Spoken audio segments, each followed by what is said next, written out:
Vitiligo, इसको हिंदी में सफ़ेद दाग बोलते हैं और मराठी में कोढ़ और कन्नड़ा में तोन्नू बोलते हैं। नमस्ते फ्रेंड्स, मैं डॉक्टर श्रुति स्वामी और मैं डर्मेटोलॉजिस्ट हूँ। मैं Solapur skin clinic Darussalam complex में प्रैक्टिस करती हूँ। क्या होता है ये विटिलिगो? ये ये सफ़ेद जो दाग की बीमारी जो होती है वो होता है, और इसके क्या कॉजेस होते हैं? बहुत सारी थ्योरीज है जिस वजह से विटिलिगो होता है, लेकिन सबसे इम्पॉर्टेंट है autoimmune theory. According to autoimmune theory, हमारे बॉडी के जो सेल्स होते हैं, जो अणु होते हैं, वो मेलानिन यानी कि हमारे त्वचा को रंग देने वाले जो सेल्स या अणु होते हैं उसको मेलानिन बोला जाता है। उसको हमारे खुद के बॉडी के सेल्स नष्ट करते हैं, उसको ऑटो इम्यून थेरी बोलते हैं। इस वजह से मेलानिन पिगमेंट प्रोड्यूस नहीं कर पाता और वो जो हमारे स्किन पे वो वाइट रह जाता है। इसमें सबसे मेन डिवीजन होता है सेगमेंटल और नॉन सेगमेंटल। सेगमेंटल विटिलिगो मतलब कोई एक बॉडी के कोई एक सेगमेंट में विटिलिगो का पैच रहता है, वाइट पैच रहता है, या तो राइट साइड में या फिर लेफ्ट साइड में। ज़्यादातर सिर्फ 20% लोगों को ये होता है और इसका बहुत ही गुड प्रोग्नोसिस रहता है। बाकी के जो 80% लोग होते हैं वो नॉन सेगमेंटल विटिलिगो में आते हैं, जहाँ पे वाइट दाग कहीं पे भी होता है बॉडी पे। ठीक है, सिम्टम्स क्या होते हैं? इस सिम्टम्स, ये जो वाइट पैच जो होता है वो एक्चुअल में असिम्टोमेटिक होता है, उसमें कोई इचिंग, बर्निंग सेंसेशन नहीं होते। ये पैचेस इरेगुलर बॉर्डर्स के रहते हैं।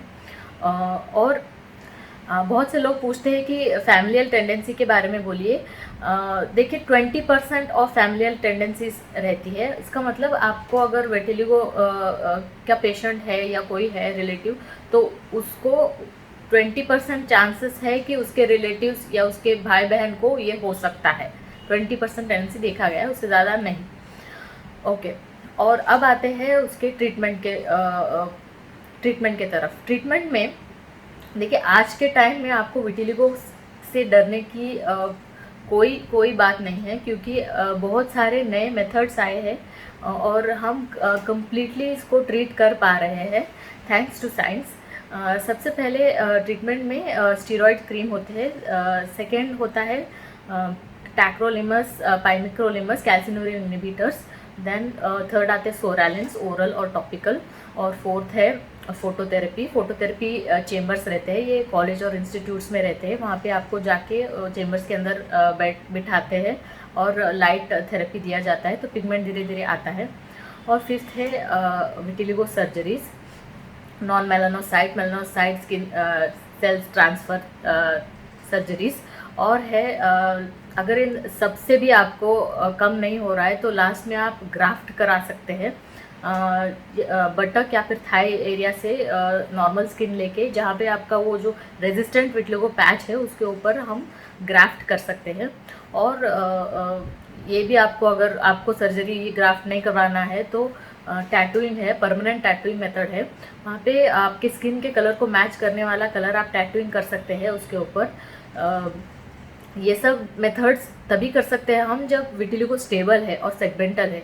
अगर समझिए नॉन सेगमेंटल है और पूरा हाफ से ज़्यादा बॉडी वाइट हो चुका है, तो डॉक्टर और पेशेंट दोनों के लिए यही बेहतर है कि बाकी का जो स्किन है उसको भी हम ब्लीच कर दे, वाइट कर दे। तो उसके लिए हाइड्रोक्विनॉन और मोनोबेंजाइल ईथर या ब्लीचिंग एजेंट से आप ये क्रीम्स यूज़ करके बाकी का स्किन भी वाइट कर सकते हैं। अब आता है वार्निंग साइंस, जैसे कि प्री विटिलिगो। ये पैचेस जो होते हैं ना, पेल वाइट होते हैं, पूरे वाइट नहीं होते, तो ये वार्निंग साइन है। यहाँ पे अगर आप ट्रीटमेंट करवा लेंगे तो कंप्लीट आपको क्योर मिल जाएगा।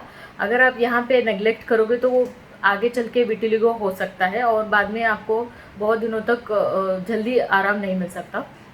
और नेक्स्ट आता है अवेयरनेस।